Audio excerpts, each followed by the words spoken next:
علی علی حیدر، علی علی حیدر، علی علی حیدر۔ اس کام کی عظمت، اس کے حجم کی وسعت، اس کا وسیع ڈائمنشن اور مختلف اس کے حصے آپ نے مشاہدہ فرمائے ہیں، اور بعض زیر تعمیر ہیں، بعض بن چکے ہیں، بعض انشاءاللہ عنقریب بننے میں ایک دو کی طرف اشارہ کروں گا۔ 7 سال کے اندر اتنی کارکردگی نے لوگوں کو غلط فہمی میں یہ ڈال دیا ہے کہ انہوں نے یہ کام کی عظمت اور عمل کی کثرت نے انہیں اس غلط فہمی میں ڈال دیا ہے کہ وسائل کی کثرت ہے یہاں پر۔ شاید ہی کوئی مومن ہو جو نہ ہو جس کے ذہن میں یہ نقطہ۔ سب یہ نتیجہ لیتے ہیں کہ وسائل بھرپور ہیں، وسائل کثرت ہے، کثرت مال ہے یہاں۔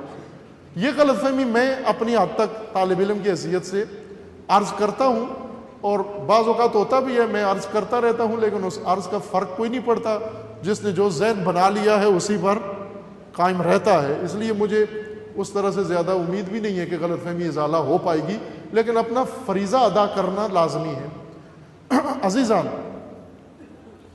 کثرت عمل، عظمت نتیجہ، وسعت عمارت اور اس کے اندر جو فعالیت ہے، یہ سب یہ نتیجہ نہیں دیتے کہ یہاں پر وسائل کی بہت کثرت ہے۔ وسائل کی کثرت نے یہ سب کچھ نہیں کیا، بلکہ الٹ ہے، وسائل کی قلت ہے۔ میں نہیں کہتا شدید قلت ہے، لیکن قلت ہے۔ میں ابھی عرض بھی کروں گا وسائل کی قلت کو کس طرح سے پورا کیا ہے ہم نے کسی حد تک، اور کس طرح انشاءاللہ کریں گے، چونکہ سب سے مربوط ہے وسائل کی قلت کو ختم کرنا۔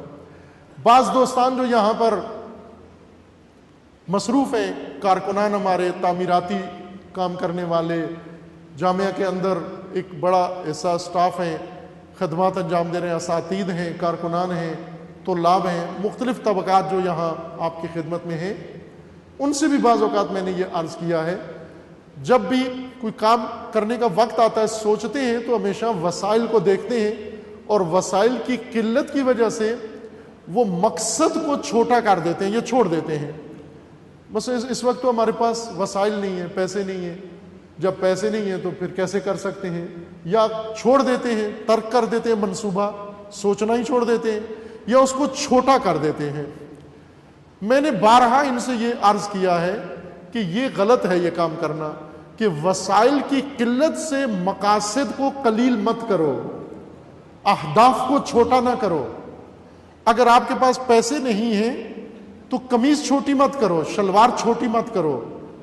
آپ نے اگر اپنا روزمرہ کا لباس بنانا ہے، عید کا لباس بنانا ہے، اور آپ کا قد ہے 6 فٹ، آپ نے کپڑا اتنا لینا ہے، لیکن پیسے آپ کے پاس اتنے ہیں جس سے ایک چھوٹے بچے کا سوٹ بنتا ہے، پیسے اتنے ہیں۔ خوب آپ کس کے مطابق لباس بناؤ گے؟ قد کے مطابق بناؤ گے یا پیسے کے مطابق لباس بناؤ گے؟ پیسے تو آپ کے اتنے ہیں جس سے 2 سال کے بچے کا سوٹ بنتا ہے، لیکن آپ کو چاہیے زیادہ، آپ 6-7 میٹر کپڑا چاہیے آپ کو، اور پیسے آپ کے پاس ہیں 1 میٹر کپڑے کے۔ 1 میٹر کپڑے سے لباس بڑے آدمی کا نہیں بنتا۔ یہاں پر انسان کپڑا چھوٹا نہیں کرتا، لباس چھوٹا نہیں کرتا کہ تاکہ تن ننگا رہ جائے، بلکہ یہاں پر کوشش کرتا ہے وسائل پیدا کرنے کے لیے، وسائل کی حصول کی کوشش کرتا ہے، ہر طرف جاتا ہے، محنت کرتا ہے، مشقت کرتا ہے، چونکہ اسے معلوم ہے کہ مجھے اتنا لباس چاہیے، اور اس کے لیے وسائل کے لیے تگ و دو کرتا ہے، چونکہ منصوبہ چھوٹا نہیں ہو سکتا۔ منصوبہ چھوٹا ہو جائے تو ننگا ہو جاؤں گا، منصوبہ چھوٹا ہو گیا عریان رہ جاؤں گا، منصوبہ چھوٹا ہو گیا بے عزت ہو جاؤں گا، منصوبہ چھوٹا ہو گیا پسماندہ رہ جاؤں گا، منصوبہ چھوٹا کر دیا محروم رہ جاؤں گا۔ اس محرومیت سے بچنے کے لیے مقاصد کو چھوٹا مت کرو، وسائل کے حصول کے لیے کوشش کو زیادہ کرو، کوشش زیادہ کرو آپ، نہ کہ مقصد چھوٹا کر دو آپ اپنا۔ وسائل کی قلت ہے، اگر میں شدید کہوں تو مبالغہ نہیں کیا میں نے، وسائل کی قلت کے باوجود کوئی منصوبہ چھوٹا نہیں ہوا۔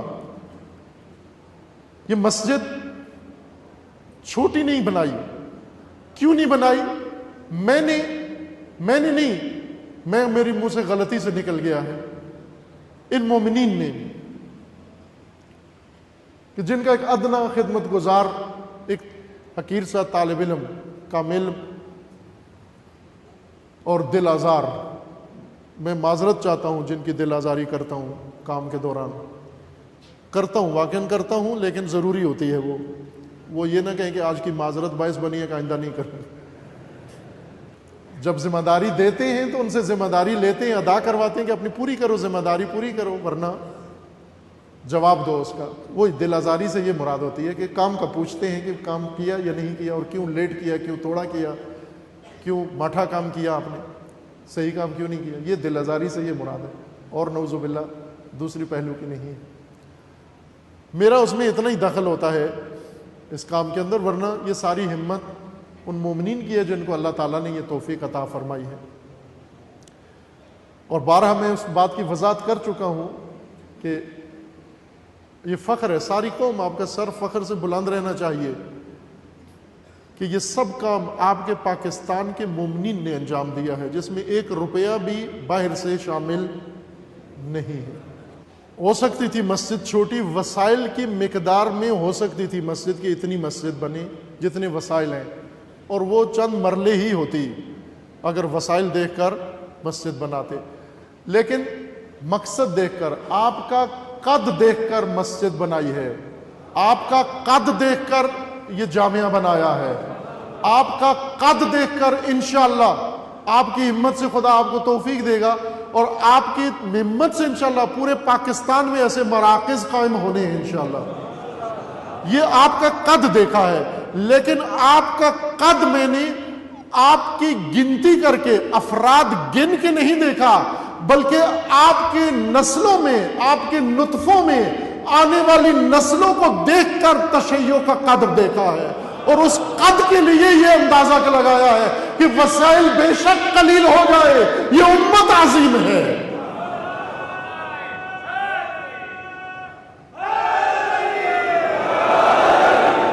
اپنا قد دیکھو عزیز من، ہمیں تحقیر کیا گیا ہے، حقارت آمیز سلوک ہمارے ساتھ ہوا اور ہو رہا ہے، تحقیر کی گئی ہماری.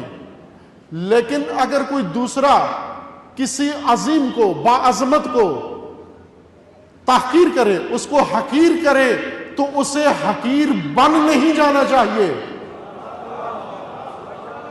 اگر تاریخ بھر میں ہماری تحقیر کی گئی ہے، ہماری تذلیل کی گئی ہے، تو اس کا مطلب یہ نہیں کہ ہم بھی مان جائیں کہ ہم حقیر ہیں.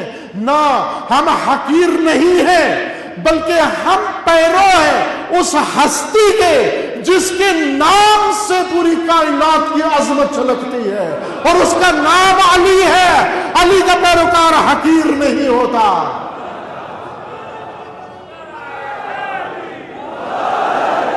باعظمت ہے یہ ملت، ملت پاکستان باعظمت ہے. حکمرانوں نے اس کو تحقیر کیا ہے، بیچا ہے، سستا بیچا ہے، ارزان بیچا ہے. علی علی حیدر، علی علی حیدر، علی علی حیدر، شاہ مردہ شیر یزداں قوت پروردگار، شاہ مردہ شیر یزداں قوت پروردگار، شاہ مردہ شیر یزداں قوت پروردگار.